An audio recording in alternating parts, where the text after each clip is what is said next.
unless you've been living under a rock, if you're interested in doing YouTube, you've probably heard that YouTube are increasing their minimum watch time for monetization from 4,000 to 8,000 hours.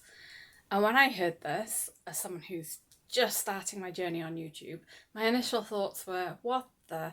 That's impossible. I mean, 4,000 hours sounds intimidating. But then I've had a little bit of time to reflect and realised I don't think it's as bad as I think. So after I got over my initial shock, I realised the channel I want to do, this isn't the channel I want to do, this is just what I'm practicing. So the channel I want to do hasn't even started yet. It's very much a niche channel. So I want to talk about applying traditional Stoicism to my life, how that's helped me in the hope of helping others. Now, Stoicism is a niche subject, and Stoicism by a woman, there's not so many of those out there. So it's going to be a niche within a niche. So realistically, AdSense, no matter how successful I was in terms of capturing my share of that audience, was never ever going to replace my income. Also, I mean, why am I panicking about 8,000 watch hours when I don't even have one on this channel, which isn't the channel I want to actually start anyway? I mean, it's kind of like worrying about the end of the marathon when I haven't even bought the running shoes yet. It's like, I might be looking a bit too far into the future right now. And also, I think there might actually be some benefit for this for new YouTubers. Now, obviously, yes, a bit of a kick in the teeth that we've got to reach a much higher bar in order to get monetized.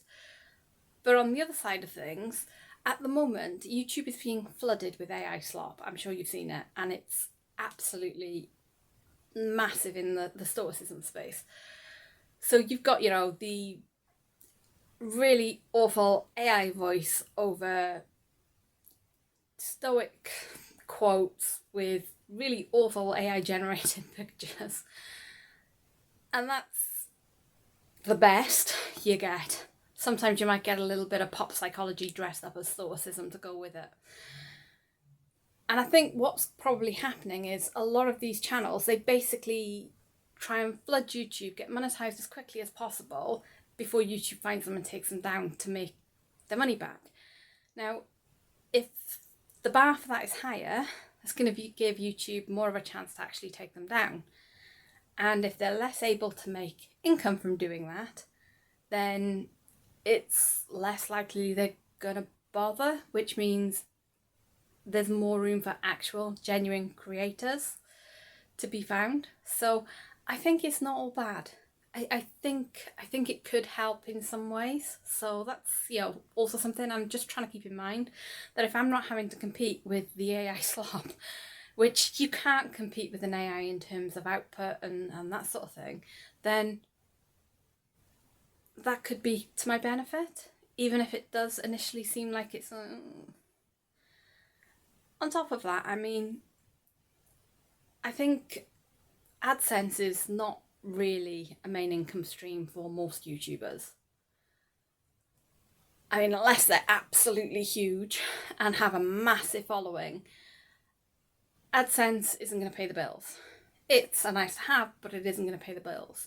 And realistically, if the channel is sufficiently good and it takes off, you're probably going to reach that 8,000 hours naturally anyway, and it might take you longer to get there, but you're still going to earn the same amount in the long run, year on year in the long run. So I've come to the conclusion that worrying about 8,000 watch hours is just a distraction at this stage. What I need to be worrying about is making the next video, not 8,000 watch hours. Okay, that's my rant for today. Tomorrow I'm going to be going back to what I planned to do today, which was to talk about whether I should batch or not.